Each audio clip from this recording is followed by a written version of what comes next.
Огромные потери всего за месяц. Журналисты узнали о реальном числе убитых.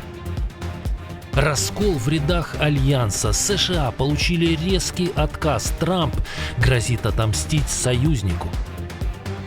Бомбить украинцев взялся Иран. Совпадение или реализация недавней угрозы?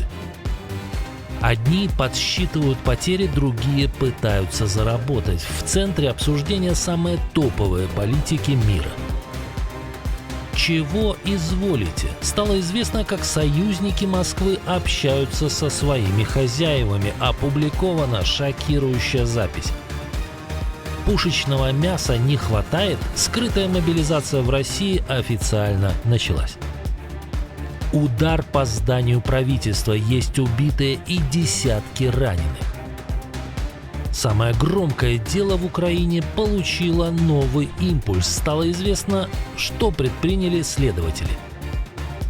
Власти закручивают гайки, граждане делают наоборот и массово ищут в интернете то, чего нельзя. Об этих и других событиях к утру среды 1 апреля.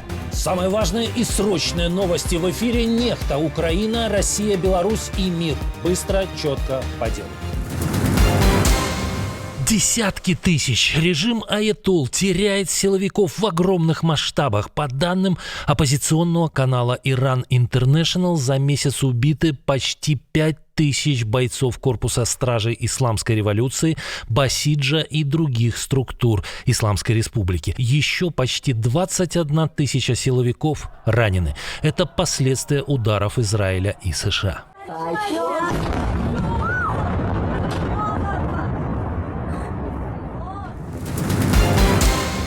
А вот НАТО трещит по швам. Еще один союзник повернулся спиной к Вашингтону. Франция не разрешила использовать свое воздушное пространство для операций против Тегерана. По данным Reuters, Париж также заблокировал транспортировку американского оружия через свою территорию. Информацию фактически подтвердил Дональд Трамп.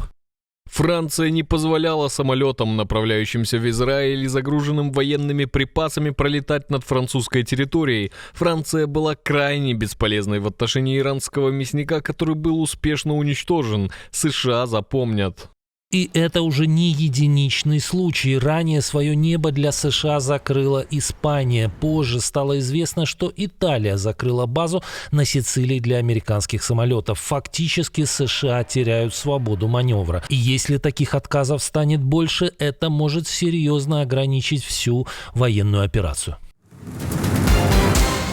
Режим Аятолл решил осуществить свои угрозы. Обломки иранской ракеты упали всего в 30 метрах от посольства Украины в Израиле. Об этом заявил министр иностранных дел Андрей Сибига.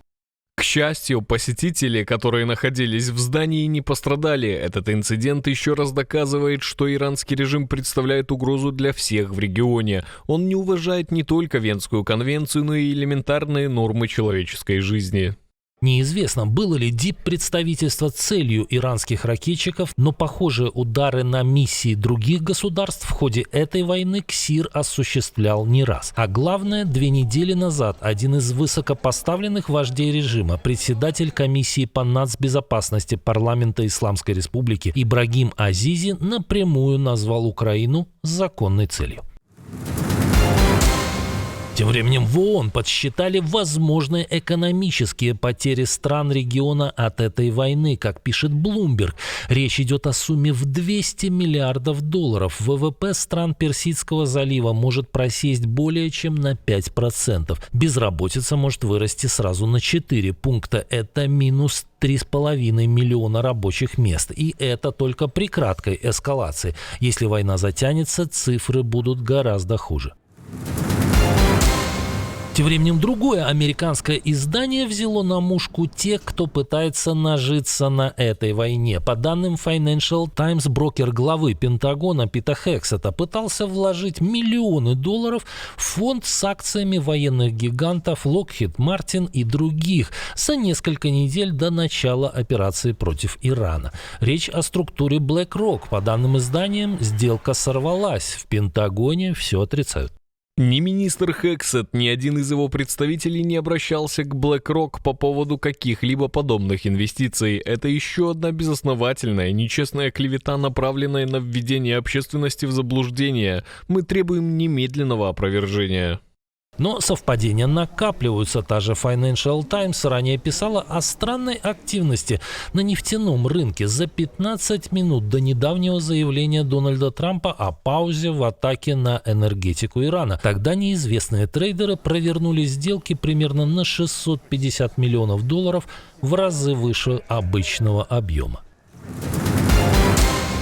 Мобилизация начинается. В первом регионе власти России спустили разнарядки предприятиям по отправке сотрудников на войну. Соответствующее постановление подписал губернатор Рязанской области Павел Малков. Схема простая. Чем больше штат, тем больше людей должны дать. От 2 до 5 человек от юрлица. Причем это касается всех, и частных, и государственных компаний. Причем на днях и Медведев, и Песков отрицали наличие подобных планов. В России может быть объявлена всеобщая мобилизация.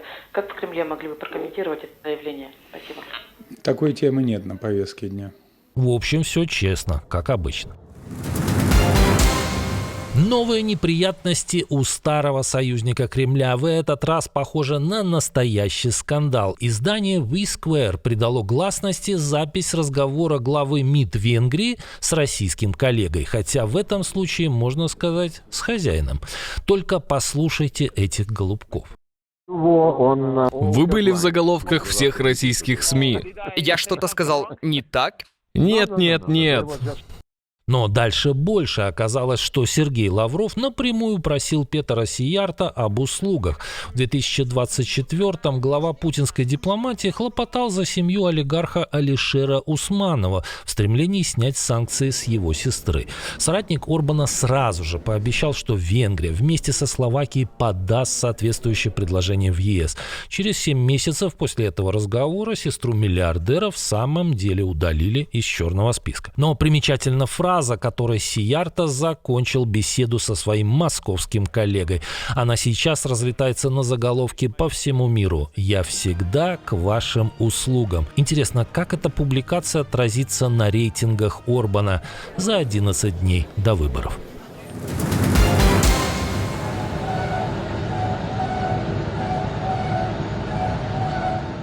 1200 километров от фронта, но и тут громыхает. В этот раз дроны наведались не в Ленинградскую область, а на восток страны-агрессора. В Нижнекамске прогремели взрывы, после чего над городом поднялся густой столб дыма. Пожар начался на Нижнекамск нефтехимии. Это крупнейший производитель синтетического каучука в стране, ключевой для промышленности и шин. Работников частично эвакуировали. На месте работают пожарные. В компании «Сибур», которой принадлежит предприятие, заявили, что в результате взрыва погибли 2 человека и по меньшей мере 72 пострадали, из них 8 госпитализированы.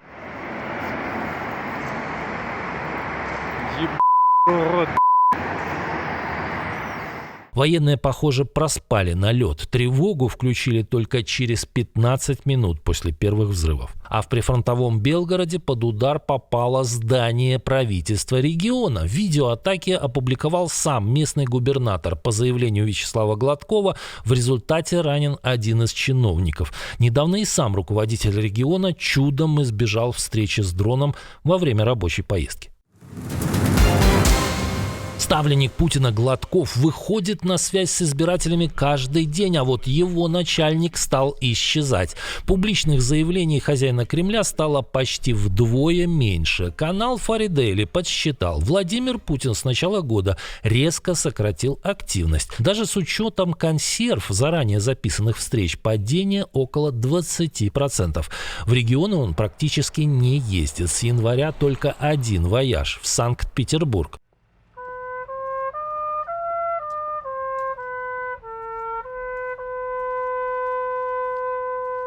Неужели верховный главнокомандующий России чего-то боится? Как думаете?